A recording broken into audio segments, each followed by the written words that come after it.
نحمده ونصلي على رسوله الكريم أما بعد فأعوذ بالله من الشيطان الرجيم بسم الله الرحمن الرحيم رب اشرح لي صدري ويسر لي أمري واحلل عقدة من لساني يفقه قولي رب زدني علما رب زدني علما رب زدني علما اللهم فقهنا في الدين اللهم إني أسألك علما نافعا وأملا متقبلا ورزقا طيبا اللهم انفعنا بما علمتنا وعلمنا ما ينفعنا وزدنا علما ربنا آتنا في الدنيا حسنة وفي الآخرة حسنة وقنا عذاب النار ربنا أتمم لنا نورنا واغفر لنا إنك على كل شيء قدير ربنا هب لنا من أزواجنا وذرياتنا قرة أعين واجعلنا للمتقين إماما ربنا آتنا من لدنك رحمة وهيئ لنا من أمرنا رشدا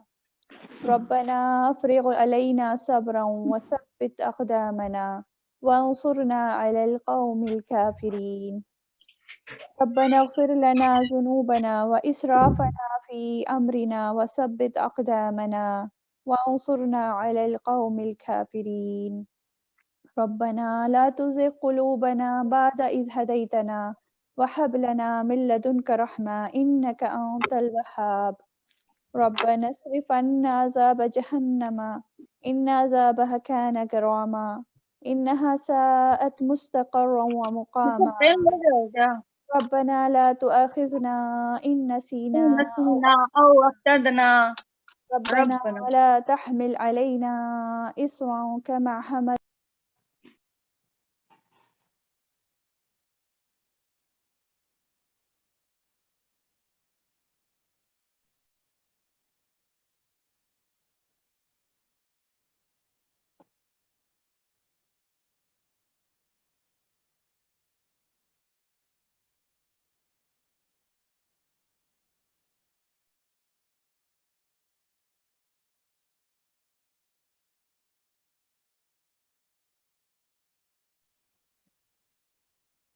حميد مجيد اللهم بارك على محمد وعلى آل محمد كما باركت على إبراهيم وعلى آل إبراهيم إنك حميد مجيد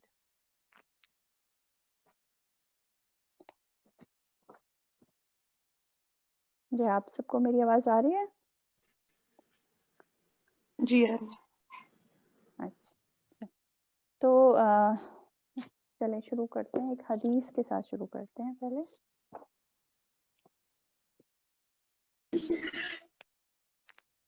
بسم اللہ الرحمن الرحیم.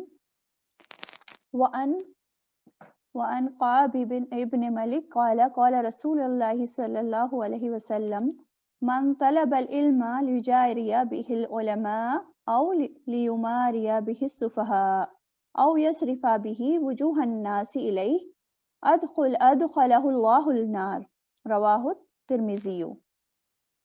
قعب بن ملک رضی اللہ تعالی عنہ سے روایت ہے، نبی صلی اللہ علیہ وسلم نے فرمایا، کیا فرمایا؟ جو شخص اس لیے علم طلب کرے کہ اس کے ذریعے علماؤں سے فخر کرے یا بے وقوفوں سے جھگڑے یا اس کے ساتھ لوگوں کا منہ اپنی طرف متوجہ کرے تو اللہ تعالیٰ اس کو دوزخ میں داخل کرے گا. تو اس حدیث سے علم حاصل کرنے کے لیے جو لوگ علم حاصل کرتے ہیں، اگر اس غرض سے علم حاصل کرتے ہیں کہ وہ دین کا علم کس لیے حاصل کرے، یا تو جو علماء ہیں ان سے بحث بازی کرنے کے لیے، ان میں فخر جتانے کے لیے کہ ہاں ہمیں بھی بہت آتا ہے، ہم بھی بہت لرنڈ ہیں، یا پھر جو بے وقوف لوگ ہیں ان سے جھگڑا کرنے کے لیے، بحث بازی کرنے کے لیے علم حاصل کرے، یا پھر اس لیے علم حاصل کر رہا ہے وہ کہ پھر لوگ میرے ارد گرد بیٹھ کے، میرے چاروں طرف بیٹھ کے مجھے گھیرے رہیں گے اور مجھے بڑا سمجھیں گے. تو ان غرض کی وجہ سے علم حاصل کرنے کی مناہی ہے. ایسے لوگوں کو اللہ تعالیٰ جہنم میں ڈالیں گے. تو ہمیں دھیان رکھنا چاہیے اپنی نیتوں کا علم حاصل کرتے وقت کہ ہم یہ علم کس لیے حاصل کر رہے ہیں.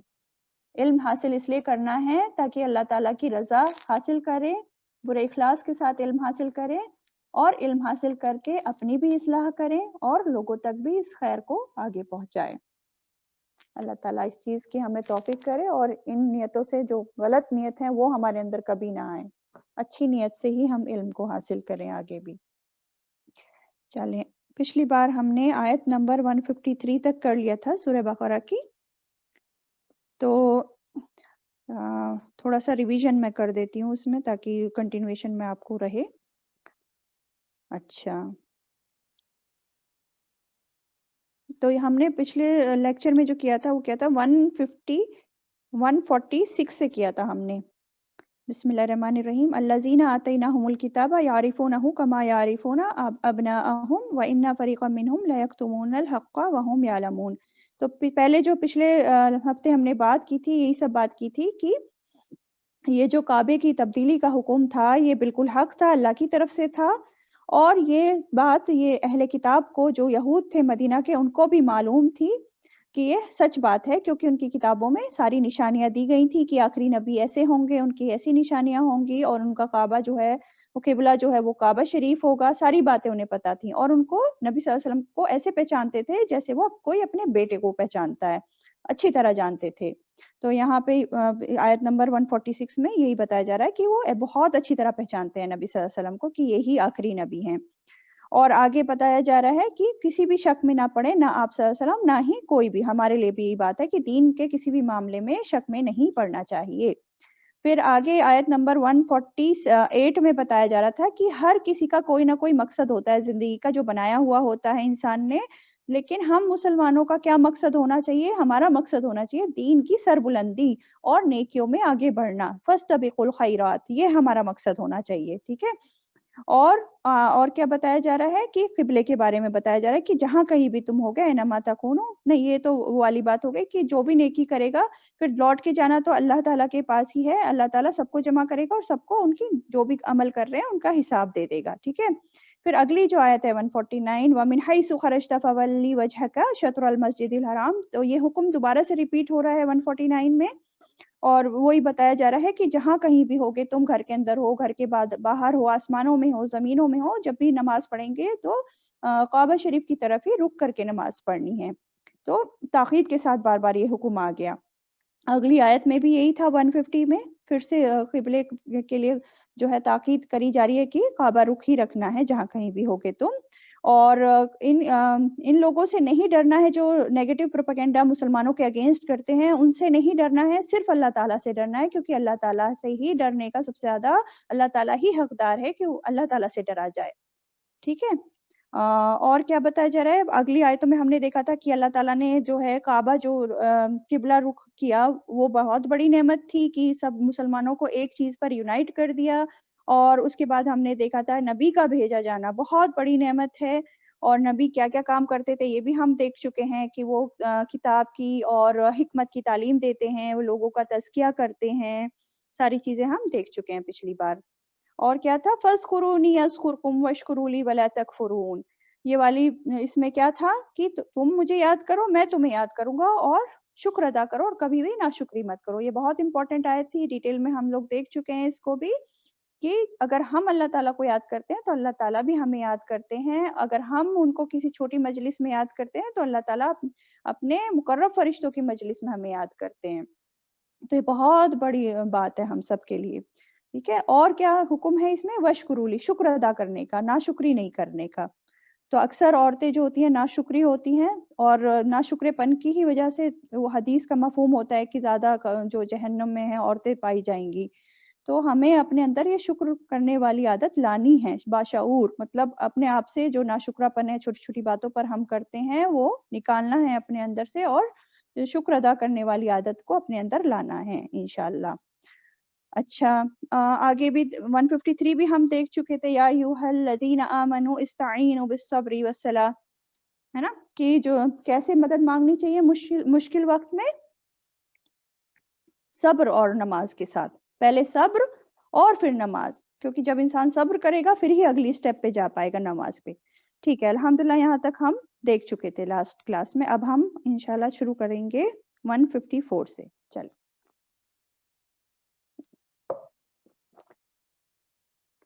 آیت نمبر 154، آیت نمبر 154، اعوذ باللہ من الشیطان الرجیم، بسم اللہ الرحمن الرحیم۔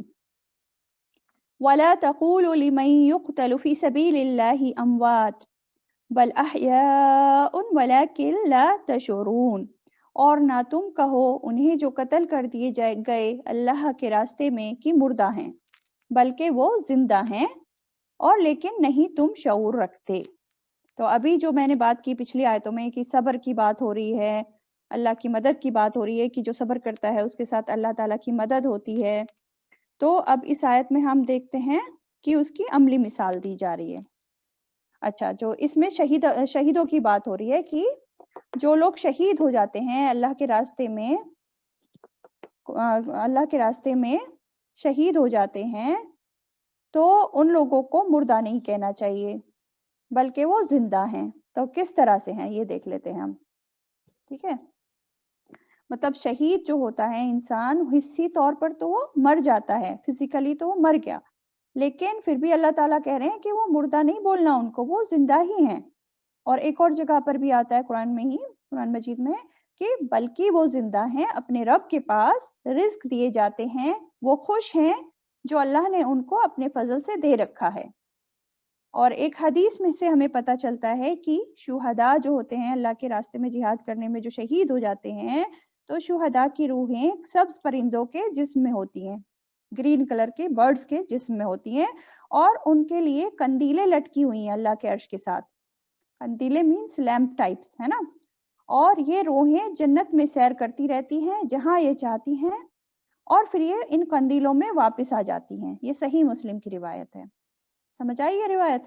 مطلب شہید جو ہوتے ہیں ان کے لیے اللہ کے عرش کے نیچے قندیلیں لٹکی ہوتی ہیں، لیمپس، اور یہ مرنے کے بعد پرندوں کی شکل میں، سبز پرندوں کی شکل میں وہیں پہ رہتی ہیں، اور ان کے لیے کھلی چھوٹ ہے جنت میں جائیں، گھومیں پھریں اور وہاں کا رزق کھائیں۔ تو بہت بڑی ان لوگوں کے لیے یہ عزت کی بات ہے۔ اور آگے کیا کہا جا رہا ہے؟ بلکہ تم شعور نہیں رکھتے، مطلب ہمیں نہیں معلوم کہ ڈیٹیل میں کیا ہوتا ہے ان کے ساتھ مرنے کے بعد، پر جتنا بتا دیا اتنا ہمیں معلوم ہے کہ ابھی جو حدیث سے ہمیں پتہ چل رہا ہے یا قرآن سے جو ہمیں پتہ چل رہا ہے۔ تو بیسیکلی دو چیزیں ہو گئی نا، ایک تو ہم جیسے جو عام انسان ہوتے ہیں جو فوت ہو جاتے ہیں، جب عام انسان فوت ہوتا ہے تو اس کو قبر میں دفنا دیا جاتا ہے نا، اور جب وہ قبر میں دفنا کے لوگ آ جاتے ہیں تو پھر اس کے جسم سے روح کو پھر سے ملایا جاتا ہے، اور جو قبر کا جو فتنہ ہے یعنی کہ جو سوال جواب ہیں وہ کیے جاتے ہیں ان سے، ٹھیک ہے؟ اور اس کے بعد اسی کے حساب سے جیسا بھی وہ انسان ہوتا ہے تو کہتے ہیں کہ یا تو دوزخ کی کھڑکی کھول دی جاتی ہے، وہ جنت کی کھڑکی کھول جاتی ہے، اس حساب سے اس کا معاملہ ہوتا ہے، لیکن ہمیں نہیں معلوم ہے نا ڈیٹیل میں کہ کیا ہے۔ اور یہ کیا ہے، شہیدوں کا کیا معاملہ ہے؟ شہیدوں کا یہ معاملہ جو ابھی میں نے پہلے بتایا کہ مطلب بظاہر ان کی موت ہے پر حقیقت میں حیات ہے، زندگی ہے، ہمارے جیسے ہم ابھی جی رہے ہیں اس زندگی کے جیسی زندگی نہیں ہے، کچھ اور زندگی ہے جس کو ہم شعور نہیں رکھتے کہ کیا ہے، بس جو حدیث سے ابھی سمجھ میں آیا اس طرح کی برزخ میں ان کی زندگی ہے، ٹھیک ہے؟ تو کیا پتا چلا اس آیت سے؟ سب سے پہلی بات، جو اللہ کے راستے میں مارا جائے وہ شہید ہوتا ہے اور وہ زندہ ہوتا ہے۔ شہید، اللہ کے راستے میں شہید ہونا کیا مطلب ہے؟ جو اللہ کے نام کو بلند کرنے میں دین کی سربلندی کے لیے اپنی جان دے دے، وہ اصل شہید ہوتا ہے۔ اور اس کے علاوہ دوسرے لوگوں کو بھی شہید کہا جاتا ہے لیکن وہ درجے میں کم ہوتے ہیں، جیسے کہ کہتے ہیں نا کہ جو پیٹ کی بیماری میں مرے، جو ڈوب کر مر جائے، یا بچے کی پیدائش کے وقت جو عورت فوت ہو جاتی ہیں تو وہ بھی شہید کہلاتی ہیں، پر ان کا درجہ وہ والا نہیں ہوتا جو ان والے شہید کا ہوتا ہے، ٹھیک ہے؟ تو دوسری بات کیا سمجھ میں آ رہی ہے اس آیت سے؟ شہیدوں کی عظمت، مرتبے اور ان پر جو انعام اللہ تعالیٰ کرتے ہیں، جو ان کا اجر انہیں ملتا ہے، وہ باتیں سمجھ میں آ رہی ہیں کہ مرتے کے ساتھ ان کو جنت میں رزق گھوم سیر کرنے کا اللہ تعالیٰ الاؤ کر دیتے ہیں۔ اور کیا سمجھ میں آ رہا ہے اس آیت میں؟ جی، تو جو اب ہم دیکھ رہے تھے نا کہ پچھلی آیت میں جو صبر کی بات ہو رہی تھی کہ اللہ کی مدد طلب کرو صبر اور صلات کے ذریعے، تو مشکل وقت میں صبر کی جو بات ہو رہی تھی، تو سب سے بڑی مشکل انسان پہ کیا آتی ہے؟ جو سب سے بڑا نقصان انسان کا ہوتا ہے وہ ہوتا ہے کسی کی موت ہو جانا، کسی کا اپنا کوئی پیارا چلے جانا۔ تو یہاں پہ یہ عملی مثال دی جا رہی ہے صبر کرنے کی کہ جب اس طرح کی کوئی مشکل آئے، تکلیف آئے، تو صبر کرنا ہے، زبان سے کوئی بھی برے الفاظ نہیں نکالنا ہے، کسی کو کوئی بد دعا نہیں دینی ہے، کوئی نیگیٹو ریئیکشن نہیں شو کرنا ہے، ٹھیک ہے. ایک بار ایک شخص کا کپڑا ہوا سے اڑ گیا تو اس نے ہوا کو بد دعا دی. تو آپ صلی اللہ علیہ وسلم نے فرمایا کہ ہوا کو بد دعا مت دو، یہ ہوا تو اللہ کی طرف سے مسخر ہے، اللہ کے حکم سے چلتی ہے، اس میں اس کا کیا قصور ہے. تو ہم بھی اپنے آپ کو دیکھیں نا کہ جو کوئی بھی چھوٹی سی بھی مشکل آتی ہے تو ہم جو اس کا اسباب ہوتا ہے اس کو برا بھلا کرنا شروع کر دیتے ہیں. تو یہ صبر نہیں ہوتا ہے پھر، ہے نا. تو صبر کیا ہوتا ہے، کیا بتایا کہ زبان سے منفی الفاظ نہیں بولنا ہے. اگر ہم زبان سے جب کوئی مشکل آئے اگر نیگیٹو بات نہیں بولیں گے اور صبر کریں گے اور چپ رہیں گے تھوڑی دیر کے لیے تو آدھی پریشانی ویسے ہی دور ہو جائے گی، ہے نا. آپ جیسے چھوٹا سا اگزامپل لے لو کہ کوئی بچہ ہمارا بچہ گر جائے تو ہم اس بچے کو کیا کہتے ہیں اور اس کو کیا ہم ڈاؤن گریڈ کرتے ہیں، ہاں بہت چوٹ لگ گئی بیچارے کے، یہ وہ ایسے تھوڑی کہتے ہیں کہ ہاں نہیں نہیں بچے کچھ نہیں ہوا، چھوٹی موٹی چوٹ ہے ابھی صحیح ہو جائے گی، رونا نہیں، مطلب ہم اس کا حوصلہ بڑھاتے ہیں. تو اسی کو کہتے ہیں صبر سے کام لینا. تو یہ چیز ہمیں ہر معاملے میں کرنی ہے. مشکل سے مشکل وقت میں بھی زبان سے ایسے الفاظ نہیں نکالو جس سے دوسرے کا حوصلہ ٹوٹے یا اپنا خود کا حوصلہ ٹوٹے. ٹھیک ہے. اب یہ جو ہے جہاد کرنا یہ سب سے مشکل عمل ہوتا ہے کیونکہ انسان سب سے زیادہ کس سے پیار کرتا ہے، اپنی زندگی سے پیار کرتا ہے نا. پوری اس کی جدوجہد یہی ہوتی ہے کہ ہم کس طرح اپنی زندگی کو اچھا کر لیں، کس طرح ہماری لمبی عمر ہو جائے. دنیا سے محبت اسی لیے ہوتی ہے نا. تو اس کو اللہ کی خاطر گنوانا بہت مشکل ہوتا ہے اور اس کے لیے بھی انسان کو بہت صبر چاہیے اس چیز میں بھی، ہے نا. اور سورۃ توبہ 111 اس میں بھی ہم دیکھتے ہیں کہ بے شک اللہ نے خرید لی مومنوں سے جانیں ان کی اور مال ان کے، جانیں اور مال باوجہ اس کے کہ ان کے لیے جنت ہے، وہ جنگ کرتے ہیں اللہ کے راستے میں پھر وہ مارتے ہیں یا وہ مارے جاتے ہیں. تو وعدہ ہے اس کے ذمے سچا تورات میں، انجیل میں اور قرآن میں. اور کون زیادہ پورا کرنے والا ہے اپنے عہد کو اللہ سے. بس خوشیاں مناؤ اپنے سودے پر، وہ جو سودا کیا تم نے اس کے ساتھ، اور یہ بہت بڑی کامیابی ہے. تو اللہ تعالیٰ سے جو ہم سودا کرتے ہیں جان کا اور مال کا، اس کے بدلے آخرت میں بہت بڑا اجر ہے، بہت بڑی کامیابی ملنے والی ہے. ٹھیک ہے. اور اس سب چیز کے لیے صبر بہت ضروری ہے. آیت نمبر 155 پہ آ جاتے ہیں. یہ آیت نمبر 155 بہت امپورٹنٹ آیت ہے اور ہم سب کی زندگی سے ریلیٹڈ ہے. وَلَنَبْلُوَنَّكُمْ بِشَيْءٍ مِّنَ الْخَوْفِ وَالْجُوعِ وَنَقْصٍ مِّنَ الْأَمْوَالِ وَالْأَنفُسِ وَالثَّمَرَاتِ وَبَشِّرِ الصَّابِرِينَ. اور البتہ ہم ضرور آزمائیں گے ساتھ کسی بھی چیز کے، خوف سے اور بھوک سے اور کمی کر کے مالوں سے اور جانوں سے اور پھلوں سے، اور خوشخبری دے دیجئے صبر کرنے والوں کو. اب اللہ تعالیٰ ہمیں بتا دے رہے ہیں کہ ہم ضرور بضرور آپ کو آزمائیں گے، سب لوگوں کو. یا تو 5 چیزیں بتا دی گئی اس میں. اور کیوں آزمائش کیوں ہے؟ ہر ایک کی آزمائش ہے کیونکہ دنیا میں بھیجا ہی گیا ہے ہمیں آزمائش کے لیے. امتحان تو ہونا ہی ہونا ہے. اب جیسے سورہ ملک آپ روز پڑھتے ہوں گے رات کو سونے سے پہلے، اس میں کیا ہے؟ الذی خلق الموت والحیات لیبلوکم ایکم احسن عملا. کیا ہے بولا جا رہا ہے اس میں؟ جس نے موت اور زندگی کو پیدا کیا تاکہ تمہیں آزمائے کہ تم میں سے کام میں سب سے اچھا کون ہے، یعنی کہ کون سب سے زیادہ اچھا عمل کرتا ہے. یہ دیکھنے کے لیے ہی زندگی اور موت بنائی گئی. تو جب دنیا میں اللہ تعالیٰ نے ہمیں بھیجا ہے تو اللہ تعالیٰ ہمیں بالکل چھانٹ لیں گے. ہمیں جو ہے دیکھیں گے کہ کس طرح کون ہم میں سے قابل ہے جنت میں جانے کے، کون قابل ہے جہنم میں جانے کے، کون جھوٹا ہے کون سچا ہے، کون صبر کر رہا ہے کون نہیں کر رہا ہے. تو اس کے لیے اللہ تعالیٰ ضرور بضرور آزمائیں گے 5 چیزوں کے ساتھ. اس کو کہتے ہیں مصائب خمسہ، 5 مصیبتیں. کون کون سی ہیں وہ 5 مصیبتیں؟ ایک ایک کر کے دیکھتے ہیں. پہلا کیا ہے؟ بِشَيْءٍ مِّنَ الْخَوْفِ، ساتھ کسی بھی چیز کے خوف سے. اب دیکھیں ہاں خوف سے اللہ تعالیٰ ضرور آزمائیں گے. کسی کو کسی چیز کا خوف ہوتا ہے، کسی کو کسی چیز کا ہوتا ہے، کسی کو کم ہوتا ہے خوف، کسی کو زیادہ ہوتا ہے نا، یا تھوڑا ہو یا زیادہ ہو، آزمائش ضرور ہے خوف سے کسی نہ کسی فارم میں. اب خوف جو ہوتے ہیں 2 طرح کے ہوتے ہیں، ایک تو حقیقی خوف ہوتا ہے اور ایک وہمی خوف ہوتا ہے.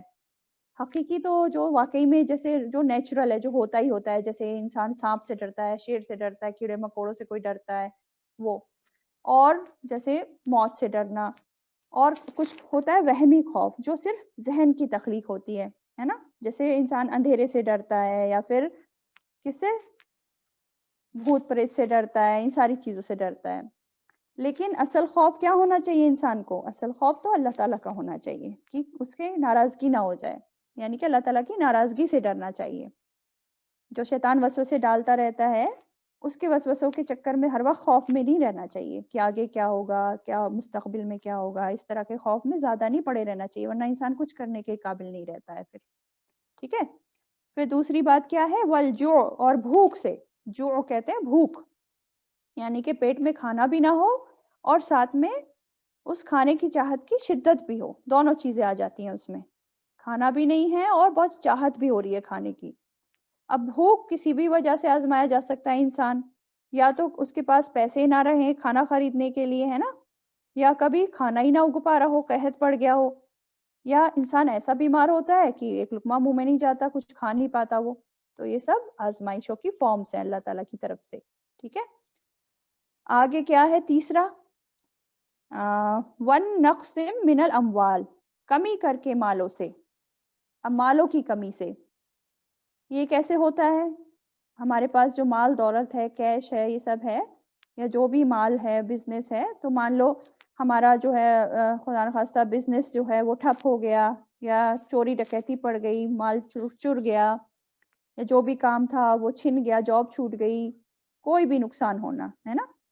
اور ویسے بھی عربک لینگویج میں جو ہے مال 3 چیزوں کے لیے آتا ہے، جانوروں کے لیے، یا جو چیزیں ہوتی ہیں تھنگس ان کے لیے، یا کیش کے لیے. تو ان میں سے کچھ بھی ہو جائے، کسی بھی چیز میں کمی ہو جائے تو ان کے ذریعے مالوں کی کمی سے اللہ تعالیٰ آزماتے ہیں. ٹھیک. اس کے بعد نیکسٹ کیا ہے؟ والانفس، اور نفسوں کی کمی. نفسوں کی کمی کیا چیز ہے؟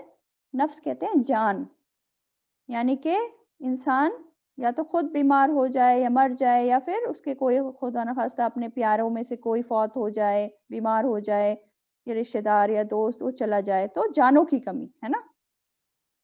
اور اس میں جو ہے فوت ہونا بھی ہو گیا اور بیماریوں کا آنا بھی ہو گیا. اب جیسے آج کل یہ کورونا وائرس کی بیماری پھیلی ہوئی ہے، پورے میں وبا پھیلی ہوئی ہے، تو کتنے لوگ جو ہے اس میں بیماری میں مبتلا ہو رہے ہیں اور سفر کر رہے ہیں. یہ سب آزمائش ہیں، اور کتنے ہی پیارے چلے گئے ہیں، ان کو سب کو اللہ تعالیٰ جنت الفردوس عطا کرے. تو یہ سب آزمائش ہے اللہ تعالیٰ کی طرف سے. اور اللہ تعالیٰ نے کہہ دیا کہ آزمائش تو ہونی ہی ہے، کسی بھی فارم میں ہو. اور لاسٹ کیا ہے؟ اور پھلوں کی کمی سے. والثمرات، یہ جو پہلے سے آ رہا ہے نا، وَنَقْسِمْ، یہ سب کے ساتھ آ رہا ہے. والثمرات، اور پھلوں کی کمی، یعنی کہ پیداوار جو بھی ہوتا ہے، جتنی بھی نباتات ہیں سب اس میں آ جائیں گے کہ پھل یا تو مطلب پیدا ہوئے اور خراب ہو گئے، یا پھر پیدا ہی نہیں ہوئے. تو اس سے بھی تو انسان پریشان ہو جاتا ہے نا، اس کا پورے جو ہے اس میں بھی بزنس ٹھپ ہو جاتا ہے، کھانے پینے کو نہیں ہوتا، پھر ساری چیزیں اسی کے چاروں طرف ارد گرد گھومتی ہیں. اور ثمرات جو ہوتا ہے اس میں خالی پھل نہیں، اولاد کے لیے بھی آتا ہے کہ بچے بیمار ہو جانا اور اس طرح سے. لیکن کیا بولا جا رہا ہے آگے؟ وَبَشِّرِ الصَّابِرِينَ، لیکن ان ساری مشکلوں میں کیا کرنا چاہیے؟ صبر کرنا چاہیے. اور جو صبر کرے گا اسی کے لیے بولا جا رہا ہے وَبَشِّرِ الصَّابِرِينَ، صابرین کو خوشخبری سنا دو. ٹھیک ہے. سمجھ آیا یہاں تک آپ لوگوں کو؟ جی سمجھ پا رہے ہیں آپ سب؟ یہاں تک کلیئر ہے آیت؟ جی جی جی جی میم. یس. جی الحمدللہ. ٹھیک ہے، تو میں اس کو کنٹینیو کرتی ہوں. ٹھیک ہے. تو یہ بولا جا رہا ہے نا کہ وبشر الصابرین، اور صبر کرنے والوں کو خوشخبری دے دیجئے. یعنی کہ ان میں سے جب اگر خدا نہ خواستہ کوئی بھی مصیبت پڑے، کسی بھی طرح کا خوف ہو جائے، کوئی بھوک کی وجہ سے پریشان ہو، یا اس کا مال گم ہو جائے، یا کوئی بیماری آ جائے، یا اولاد کی طرف سے کوئی پریشانی آ جائے، کھانے پینے میں پھلوں میں کمی ہو جائے، تو اس وقت کیا کرنا ہے؟ اپنے آپ کو نیگیٹو ریئیکشن سے روکنا ہے، غلط رویہ نہیں اپنانا ہے نا، اور مسائل کو حل کرنے کے لیے کوئی بھی غلط اسٹیپ نہیں لینا، غلط راستہ نہیں اپنانا ہے کوئی بھی، بلکہ کیا کرنا ہے؟ تھوڑا ٹھہر جائیں، انتظار کریں کہ مشکل وقت ہے، انشاءاللہ جلدی ہٹ جائے گا، اللہ تعالیٰ اس کو چینج کر دیں گے. کوئی بھی چیز دنیا میں پرماننٹ نہیں ہے، انتظار کریں تھوڑا، ہے نا. اور جو ایسا کرے گا تو اس کے لیے پھر خوشخبری ہے، اس کے لیے آخرت میں بھی بے حساب اجر ہے، اور دنیا میں بھی اللہ تعالیٰ وقت کے ساتھ اس کی ساری تکلیفیں انشاءاللہ دور کر دے گا.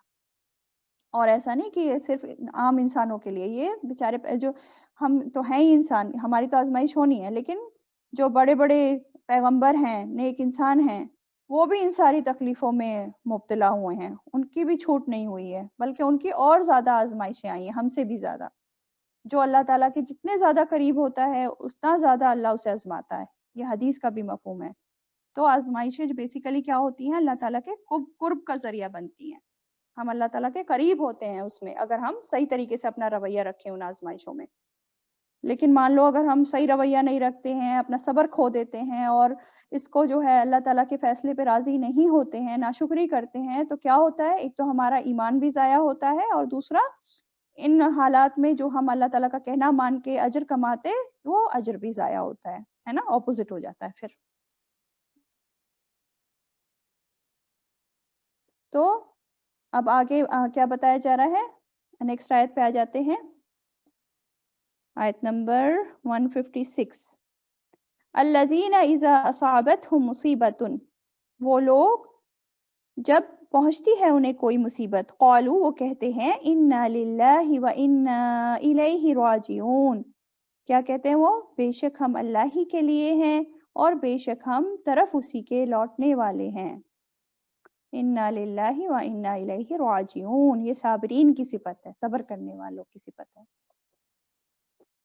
وہ کیا کہتے ہیں صابرین، کہ اللہ ہی ہمارا مالک ہے، ہم اس کے بندے ہیں، وہ جو چاہے جیسا چاہے ہمارے ساتھ فیصلہ کرے، اور آخرکار جو ہے سب کچھ اسی نے ہمیں دیا ہے، اور اب اس نے لے لیا تو سب اسی کا ہے، ہم بھی تو اسی کی طرف لوٹنے والے ہیں۔ یہ بات یاد رکھنی چاہیے، اور اپنے زبان سے بھی اس کا اظہار کرنا چاہیے، اور دل سے بھی، کہ اسی نے دیا، اسی نے لے لیا، سب اسی کے لیے ہے، ہمارا تو کچھ بھی نہیں ہے، اور اس میں کوئی ناراض ہونے والی بات نہیں ہے۔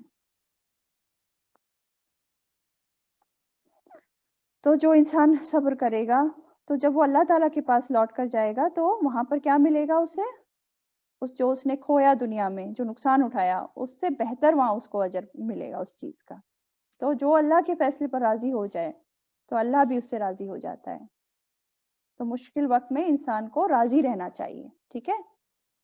تو 3 طرح کے رویے ہم دیکھ سکتے ہیں نا، یا ایک تو یہ ہوا کہ کوئی مصیبت آئی تو انسان ناراض ہو کے بیٹھ گیا، تو یہ کبیرہ گناہوں میں سے ہے، جو نیگیٹو ریئیکشن دینا اور یہ سب ہوتا ہے نا۔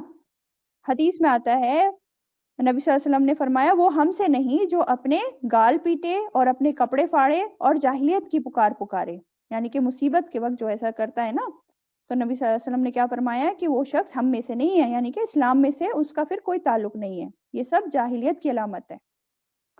کرنے کے کام کیا ہے کہ صبر کرنا چاہیے، اور صبر کا رویہ کس طرح سے ہوتا ہے، صبر کے بھی درجے ہوتے ہیں۔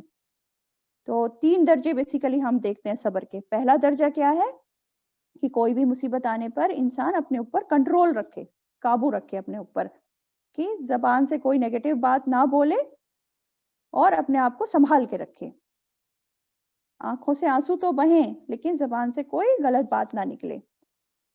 جیسے جب نبی صلی اللہ علیہ وسلم کے بیٹے ابراہیم فوت ہوئے تھے، ان کی وفات ہوئی تھی، تو آپ صلی اللہ علیہ وسلم رو رہے تھے، تو صحابہ اکرام نے فرمایا، آپ صلی اللہ علیہ وسلم آپ بھی روتے ہیں؟ تو آپ صلی اللہ علیہ وسلم نے کیا فرمایا، آپ صلی اللہ علیہ وسلم نے فرمایا، ہاں اے ابراہیم، ہم تیری جدائی پر غمگین ہیں، آنکھ آنسو بہاتی ہے، لیکن زبان سے کوئی ایسی بات نہیں نکلے گی جو اللہ کو ناراض کرے۔ تو یہ ہوتا ہے صبر کرنا، کہ انسان کا دل غمگین ہے، پریشان ہے بہت زیادہ، لیکن زبان سے کوئی نیگیٹو بات نہیں بول رہا ہے، ہاں آنسو بہہ سکتے ہیں انسان کے، اس کو نہیں روک سکتا انسان، ٹھیک ہے۔ اور دوسرا درجہ کیا ہے صبر کا، اس سے اگلا درجہ ہوتا ہے، وہ ہوتا ہے رضا کا درجہ، یعنی کہ صبر کرنے کے ساتھ ساتھ انسان اللہ کے فیصلے پر مطمئن بھی ہو، دل میں غصہ اور غم ٹھنڈا ہو جائے، دل کی بے چینی کا نہ ہونا، مطلب دل میں بے چینی بھی نہ ہو، یہ بات ہوتی ہے کہ اگلا درجہ ہوتا ہے صبر کا، نیکسٹ ہائی لیول کا، کہ انسان کوئی پریشانی آئے تو وہ اسے منظور کر لے، کہ اللہ کو ایسا ہی منظور تھا میرے لیے، اس لیے میں ایکسپٹ کرتا ہوں اسے، اور کہتا ہے رضیت باللہ ربا، ٹھیک ہے۔ اگلا درجہ دیکھتے ہیں، اگلا درجہ کیا ہوتا ہے، یہ ہائیسٹ لیول ہوتا ہے، سب سے زیادہ بڑھ کر. اس میں کیا ہوتا ہے کہ مصیبت آنے پر بھی انسان شکر ادا کرتا ہے. وہ کیا کہتا ہے کہ اللہ تعالیٰ کا شکر ہے کہ اللہ تعالیٰ نے مجھے بڑی مصیبت سے بچا لیا. اور وہ کہتا ہے انا للہ و انا الیہ راجعون. مطلب وہ کوئی مصیبت آئی تو اس پہ بھی وہ شکر ادا کرتا ہے کہ اللہ تعالیٰ کا لاکھ لاکھ شکر ہے کہ بڑی مصیبت نہیں آئی اور چھوٹی مصیبت آ کے ہی ختم ہو گئی اور اللہ تعالیٰ نے بڑی مصیبت سے مجھے بچا لیا. یا یہ بات بھی ہے کہ اللہ تعالیٰ نے آخرت کی پکڑ سے پہلے ہی مجھے دنیا میں یہ چیز دکھا دی تاکہ میں آخرت کی پکڑ سے بچ جاؤں. دنیا میں ہی اللہ تعالیٰ نے میری یاد دہانی کرا دی اور آخرت کی بڑی مشکل سے مجھے بچا لیا. تو یہ ہوتا ہے ہائیسٹ لیول. اور حدیث میں ایک اور دعا ملتی ہے اس چیز کی, کیا ہے وہ؟ اللہم اجرنی فی مصیبتی واخلف لی خیر منہا. ایسا انسان کیا کہتا ہے؟ اے اللہ مجھے میری مصیبت کا اجر دے اور مجھے اس سے بہتر عطا کر. یعنی کہ کوئی مصیبت آنے پہ وہ ایسی دعا کرتا ہے. ٹھیک ہے, تو کیا سبق حاصل ہوا اس والی آیت سے؟ پہلا کہ جو شخص بہتر کی امید رکھتا ہو اور مایوس نہ ہو کبھی بھی اور ہمیشہ اللہ سے توقع رکھتا ہو تو اللہ تعالیٰ بھی اس سے راضی ہو جاتے ہیں اور یہ شکر کا کافی اونچا درجہ ہوتا ہے. اور انسان کو پتہ ہے مصیبت مانگنی نہیں چاہیے کہ ہاں کوئی مصیبت آئے اور میرے درجے بلند ہو, لیکن دعا کرنی چاہیے کہ اللہ تعالیٰ مصیبتوں سے محفوظ رکھے, ہمیں عافیت میں رکھے. صبح شام کے اذکار میں بھی یہ سب دعائیں ہیں, وہ پڑھنی چاہیے ہمیں. اور لیکن اگر مصیبت آ جائے تو پھر اللہ کے فیصلوں پر ہمیں صبر کرنا چاہیے, ان پر راضی رہنا چاہیے, مطمئن رہنا چاہیے کہ اللہ کی طرف سے ہے, کچھ نہ کچھ اس میں ہماری بھلائی ہوگی. ٹھیک ہے, اور یہی اللہ تعالیٰ کا سچا بندہ بننا ہے. اور جب انسان یہ یاد رکھتا ہے کہ ہم اللہ کے ہی بندے ہیں اور اسی کی طرف لوٹ کر جانا ہے, انا للہ و انا الیہ راجعون, تو صبر کرنا آسان بھی ہو جاتا ہے. ٹھیک ہے, چلیں نیکسٹ آیت پہ آ جاتے ہیں. آگے بولا جا رہا ہے اولئک علیہم صلوات من ربہم ورحمہ. یہی وہ لوگ ہیں جن پر نوازشیں ہیں یا عنایتیں ہیں ان کے رب کی طرف سے اور رحمت ہے. وَأُولَئِكَ هُمُ الْمُهْتَدُونَ, اور یہی لوگ ہیں وہ جو ہدایت یافتہ ہیں. تو کیا بتایا جائے کہ جو لوگ صبر کرتے ہیں ان کے لیے ہے یہ آیت, کہ جو لوگ صبر کرتے ہیں ان کے لیے اللہ تعالیٰ کی عنایتیں ہیں, یعنی کہ اللہ تعالیٰ انہیں مزید نعمتیں دیتا ہے اور اپنی رحمت بھی کرتا ہے اور ان کو ہدایت بھی دیتا ہے, یعنی کہ وہ ہدایت یافتہ ہوتے ہیں. یہ جو بات آ رہی ہے نا صلوات, صلی اللہ کا مطلب ہوتا ہے تعریف کرنا. آپ دیکھتے ہیں کیا ہے کہ وہ جو صبر کرنے کا کیا کیا فائدہ ہوا اس آیت سے ہمیں سمجھ میں آ رہا ہے. آخرت میں تو اجر ہے ہی بڑا اجر صبر کرنے کا, لیکن یہ دنیا کے فائدے بتا دیے گئے. کیا ہے اس میں؟ اللہ کی رحمتیں آتی ہیں, عنایتیں ملتی ہیں, پھر ہدایت نصیب ہوتی ہے, اور اللہ تعالیٰ ایسے بندوں کی تعریف اپنے ملائے اعلیٰ میں کرتے ہیں, مقرب فرشتوں میں کرتے ہیں, جو مصیبت آنے پر صبر کرتے ہیں اور انا للہ و انا الیہ راجعون کہتے ہیں. تو صبر کرنا کیا ہے؟ یہ نہیں ہے کہ پہلے کوئی مصیبت آئی تو خوب ہم لوگ چیخ پکار لیا, اپنے کپڑے پھاڑ لیے, سینہ پیٹ لیا, یہ سب کر لیا, اور پھر بعد میں کہا نہیں میں تو صبر کروں گی. ایسا نہیں ہوتا ہے. صبر بعد میں تو سبھی کو آ جاتا ہے, ہر کسی کو آ جاتا ہے کچھ ٹائم کے بعد, کچھ دنوں کے بعد. صبر وہی ہوتا ہے جو جب چوٹ لگی تو چوٹ پر جو پہلا ریئیکشن ہوتا ہے وہی صبر ہوتا ہے. اور صبر جو ہے صرف یہ نہیں کہ بڑی بڑی چیزوں پہ صبر, چھوٹی چھوٹی چیزوں پہ صبر کرنا چاہیے. ایک بار آپ صلی اللہ علیہ وسلم کا چراغ بجھ گیا تو آپ نے کیا پڑھا؟ یہی پڑھا انا للہ و انا الیہ راجعون. تو آپ سے پوچھا گیا کہ آپ صلی اللہ علیہ وسلم کیا یہ بھی مصیبت ہے؟ تو آپ نے فرمایا ہاں یہ بھی مصیبت ہے, یعنی کہ اللہ تعالیٰ اس پہ بھی اجر دیں گے. یعنی کہ چھوٹی چھوٹی چیزوں پر بھی اجر ہوتا ہے اگر انسان اس میں صحیح سے ریئیکٹ کرے, تو یہ بھی نیکی کمانے کا ذریعہ بن سکتا ہے. ٹھیک ہے, تو کسی بھی چیز کو چھوٹا نہیں سمجھنا ہے. آیت نمبر 158. اچھا چلیں, اب یہ جو ہے یہاں سے شروع ہو رہا ہے ان الصفا والمروہ من شعائر اللہ, بے شک صفا اور مروہ نشانیوں میں سے ہیں اللہ کی. فمن حج البیت او اعتمر, بس جو کوئی حج کرے بیت اللہ کا یا عمرہ کرے, فلا جناح علیہ, تو نہیں کوئی گناہ اس پر, این یطوف بہما, کہ وہ طواف کرے ان دونوں کا. ومن تطوع خیرا, اور جو کوئی خوشی سے کرے کوئی نیکی, فإن اللہ شاکر علیم, تو بے شک اللہ تعالیٰ قدردان ہے، خوب جاننے والا ہے۔ اچھا، یہ جو بات ہو رہی ہے اس کا صفا اور مروہ اور اس کے بیچ طواف کرنا یعنی کہ سعی کرنا، تو یہ تو آپ لوگوں کو معلوم ہی ہوگا، کافی لوگ عمرہ یا حج کر چکے ہوں گے کہ صفا مروہ کیا ہیں۔ بے شک یہ جو ہے حرم میں جو خانہ کعبہ ہے اس کے مشرق کے جانب دو پہاڑی ہیں، یہ ایک طرف صفا ہے اور ایک طرف مروہ ہے نا؟ اور حج اور عمرہ کے دوران ان دونوں پہاڑیوں کے بیچ سعی کرنا ضروری ہوتا ہے، لازم ہوتا ہے، اس کے بغیر پھر مکمل نہیں ہوتا نہ حج اور نہ عمرہ۔ اور حدیث میں بھی آتا ہے، کیا کہا گیا ہے؟ اسعوا فإن اللہ كتب علیکم سعیا، سعی کرو بس بے شک اللہ تعالیٰ نے تم پر سعی کو لکھ دیا ہے، یعنی کہ سعی کرنا فرض ہے۔ اور ایک اور روایت ہے حضرت عائشہ کی، بخاری کی روایت ہے، وہ فرماتی ہیں کہ کسی شخص کا حج اور عمرہ مکمل نہیں ہوتا جب تک وہ صفا مروہ کے درمیان سعی نہ کر لے، یعنی کہ طواف نہ کر لے۔ یہاں پہ جو ورڈ آیا طواف وہ سعی کے لیے آیا ہے۔ تو اب اس آیت میں کیا بتایا جا رہا ہے کہ صفا مروہ جو ہے اللہ تعالیٰ کی نشانیوں میں سے ہیں، اور آگے بولا جا رہا ہے کہ جو کوئی حج کرے یا عمرہ کرے تو اگر وہ سعی کرے ان دونوں پہاڑوں کے بیچ تو اس پر کوئی گناہ نہیں ہے۔ حرج کی بات آ رہی ہے اس میں، فلا جناح، نہیں کوئی گناہ اس پر۔ اب بتائیں، دیکھیں ایک طرف تو کہہ رہا ہے کہ کہا جا رہا ہے کہ لازم ہے کرنا، اور ایک طرف کہا جا رہا ہے کوئی گناہ نہیں اگر کر لیں طواف ان دونوں کے بیچ، تو ایسا کیوں کہا جا رہا ہے کہ کوئی حرج نہیں اگر آپ ان صفا اور مروہ کے بیچ سعی کر لیں؟ تو بیسیکلی جب اسلام سے پہلے دور جاہلیت میں جو ہے، دور جاہلیت میں یہ جو دو پہاڑیاں تھیں نا صفا اور مروہ، ان پہ بت رکھے رہتے تھے، اور یہ جو تھے مشرکین طواف کرتے تھے اور ان بتوں کا پوجا کرتے تھے وہاں جا کر۔ تو لیکن بعد میں جب اسلام آیا اور نبی صلی اللہ علیہ وسلم نے جب توحید کی روشنی کو پھیلایا تو صحابہ اکرام کو فکر ہونے لگی کہ کہیں ایسا تو نہیں کہ جو صحیح ہم لوگ کر رہے ہیں دور جاہلیت کی یادگار ہے، کیونکہ وہاں پہ پہلے بت تھے نا، اور وہ یہ والا ایکشن پہلے بھی کیا جاتا تھا، تو کہیں ہمارا صحیح کرنا درست ہے بھی یا نہیں ہے۔ تو ان کے دل میں ایک تنگی سی آنے لگی، ہٹ جانے لگا۔ تو اس وجہ سے یہاں پہ اس آیت میں یہ کلیئر کیا جا رہا ہے کہ ایسا کرنا بالکل درست ہے، اس میں کوئی حرج نہیں ہے، کیونکہ اس کا تعلق اس دور جاہلیت سے نہیں ہے، یہ تو بہت پہلے سے اس کا تعلق ہے۔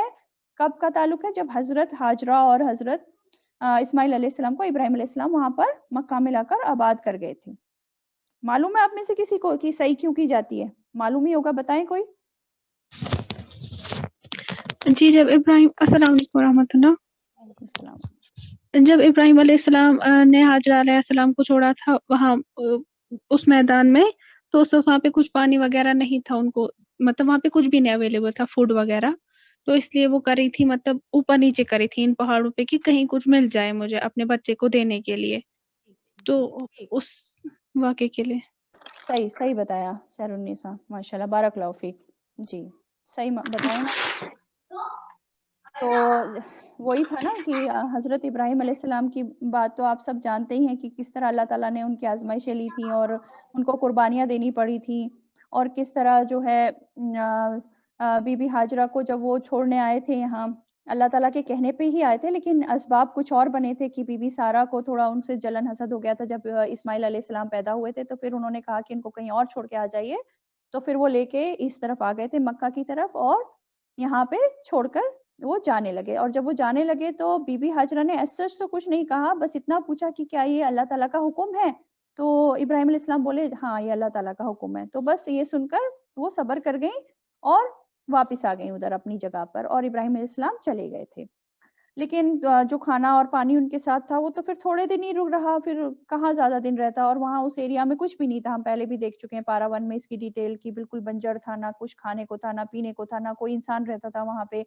تو جب پانی ان کا ختم ہو گیا اور کھانا پینا، تو چھوٹے اسماعیل بہت رو رہے تھے، بہت بلک بلک کر، بہت ہی مطلب دکھ والا منظر تھا اس وقت۔ تو بی بی ہاجرہ جو تھی وہ بہت پریشان ہوئی اور پانی کی تلاش میں پہلے صفا کی طرف گئیں، وہاں اس پہاڑی پر چڑھی، چاروں طرف چڑھ کے دیکھا کہ کہیں پانی نظر آ جائے، کہیں بھی دور دور تک انہیں کچھ نظر نہیں آیا، اور وہیں سے پھر وہ اپنے بچے کو بھی دیکھ رہی تھی۔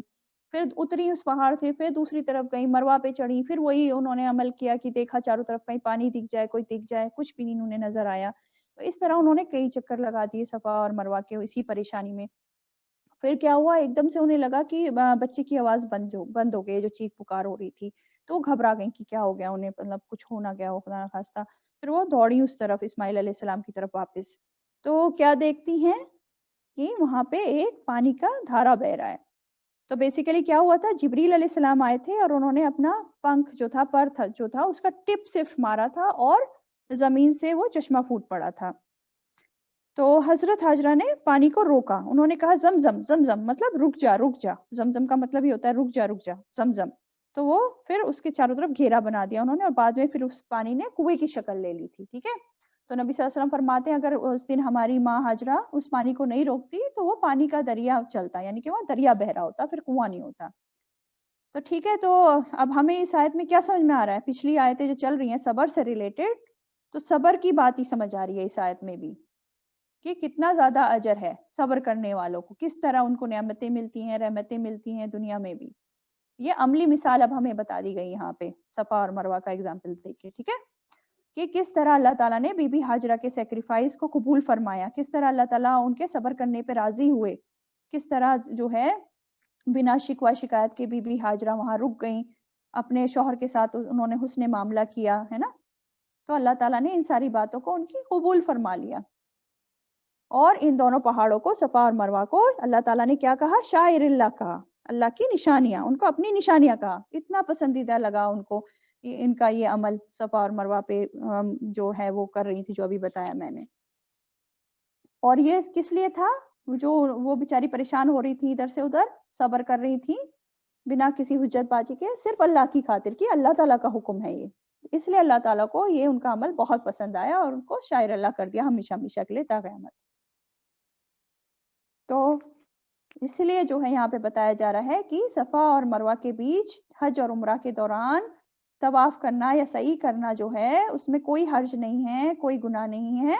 یہ کوئی بتوں کے لیے نہیں کیا جا رہا ہے، جو ان کے بت تھے عیساف اور نائلہ ان کا نام تھا، ان کے لیے نہیں ہے دور جاہلیت کے بتوں کے لیے، بلکہ یہ جو عمل ان کا حضرت حاجرہ کا پسند آیا اللہ تعالیٰ کو، یہ اس کی یادگار میں ہے. ٹھیک ہے.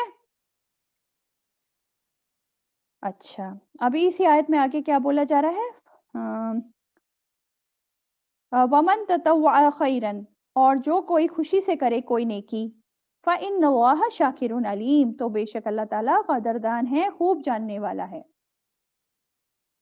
یعنی کہ جو بھی انسان اپنی دلی خوشی سے کوئی بھی نیکی کا کام کرتا ہے، کوئی بھی کام، اب وہ کچھ بھی ہو، نماز پڑھنا ہو، حج کرنا ہو، عمرہ کرنا ہو، یا روزہ ہو، یا زکوٰۃ ہو، یا کسی کی مدد کرنا ہو، کوئی بھی اللہ تعالیٰ کی اطاعت کا کام، تو اللہ تعالیٰ اس کی نیکی کو ضائع نہیں کرتے، بہت قدردان ہے اور جاننے والے بھی ہیں، ہے نا. سب جانتے بھی ہیں کہ کون کیا کر رہا ہے، کس نیت سے کون سی نیکی کر رہا ہے. تو اللہ تعالیٰ کسی کی نیکی کو ضائع نہیں کرتے، کسی کی قربانی کو ضائع نہیں کرتے، بلکہ اللہ تعالیٰ کیا کرتے ہیں، قدردانی کرتے ہیں. ایک چھوٹی سی نیکی، اس کا عمل اللہ تعالیٰ اس عمل کا اجر جو ہے بہت زیادہ بڑھا کر دیتے ہیں، ہے نا. ہم نے دیکھا ہے نا کہ اللہ تعالیٰ ایک نیکی کا جو اجر ہے کم سے کم 10 گنا ایک نیکی کا اجر دیتے ہیں، اور اس کو انسان کی نیت اور کوشش پہ بیس کرتے ہوئے 700 ٹائم 700 گنا تک بڑھا دیتے ہیں. تو اللہ تعالیٰ بہت زیادہ قدردان ہے. یہاں پہ جو ورڈ آیا نا شاکرن، قدردان، شاکرن یا شکر گزاری کے لیے نہیں آیا کہ اللہ بہت شکر کرنے والے ہیں، اللہ نہیں شکر کرنے والے. اور اگر شکر کرنے کے لیے آتا تو اللہ کے لیے، اگر اللہ کسی کا شکر کرتا ہے یعنی کہ اس کی نیکی کا اعتراف کر رہا ہے کہ ہاں یہ بندہ نیکی کر رہا ہے، لیکن یہ قدردانی کے لیے آیا ہے. اللہ بہت قدردان ہے، جو بندے نیکی کرتے ہیں اس کا اجر بہت زیادہ بڑھا کر دیتے ہیں اللہ تعالیٰ. اور علیم ہے، سب کچھ جاننے والے ہیں کہ کون کیا نیکی کر رہا ہے، کس نیت سے کر رہا ہے، اس کے لیے اس نے کتنی کوششیں کی ہیں، کیا جذبہ تھا اس نیکی کو کرنے میں، سب معلوم ہے اللہ تعالیٰ کو. اور علیم اس لیے بھی ہے کہ اللہ تعالیٰ دلوں کے حال جانتا ہے کہ کون اللہ کی نشانیوں کو کتنی تعظیم کر رہا ہے نا. اب جیسے سورۃ الحج آیت نمبر 32 میں بھی آتا ہے وَمَن يُعَظِّمْ شَعَائِرَ اللَّهِ فَإِنَّهَا مِن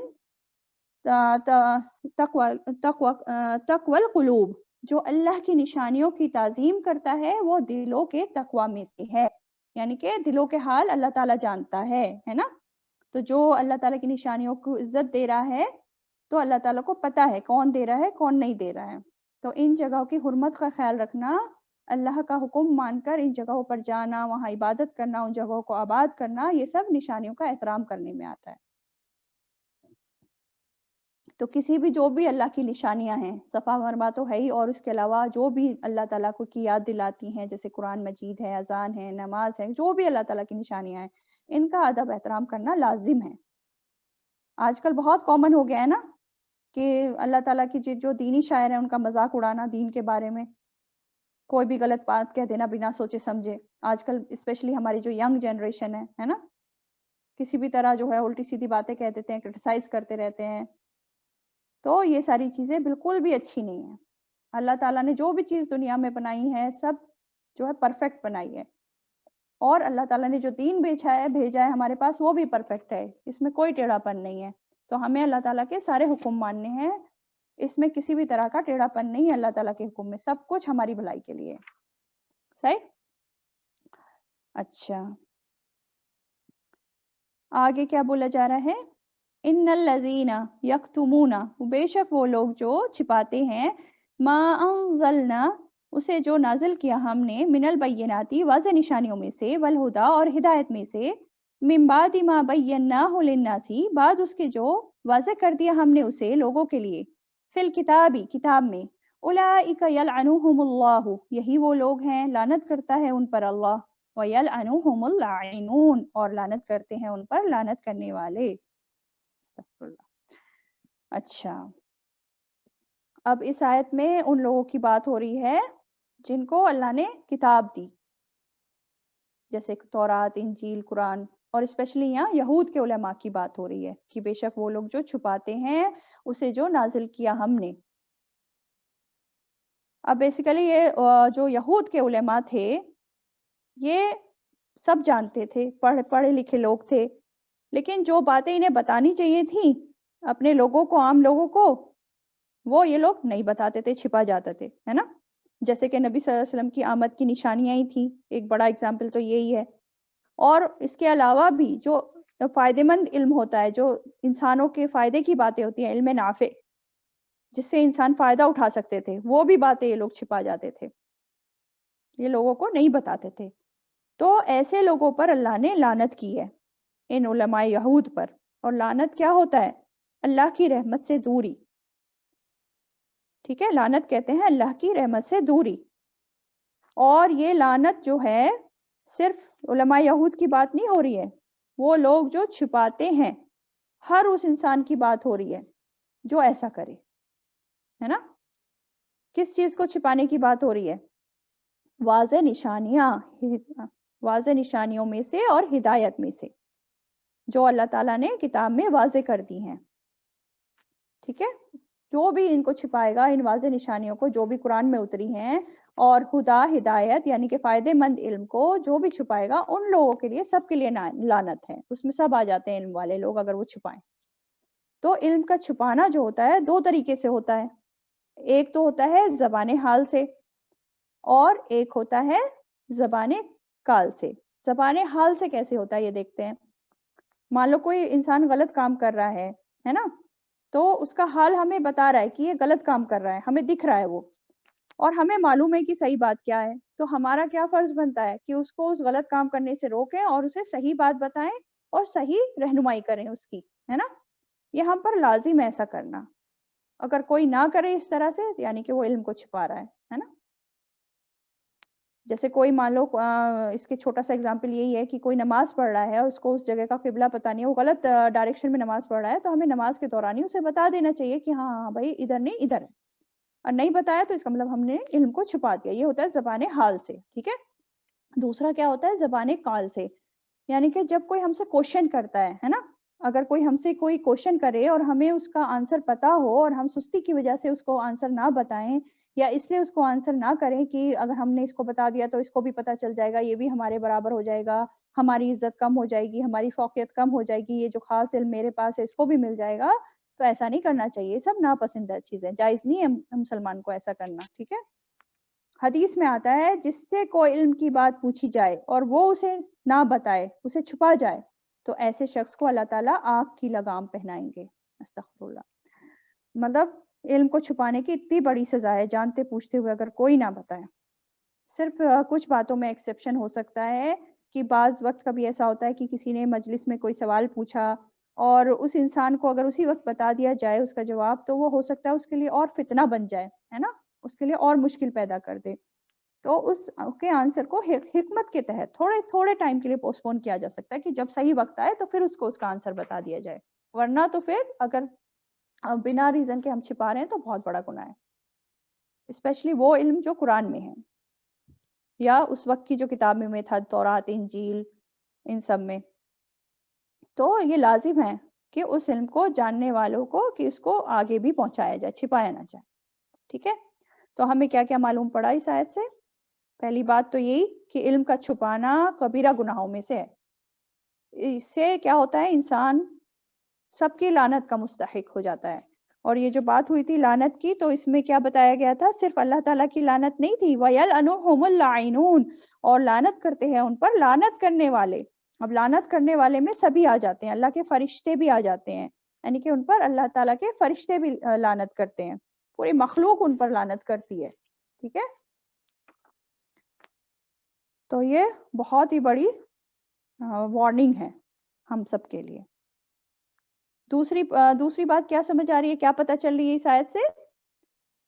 علم کو عام کرنا، اس کی روشنی کو دور دور تک پھیلانا، یہ علم والوں کی ذمہ داری ہے.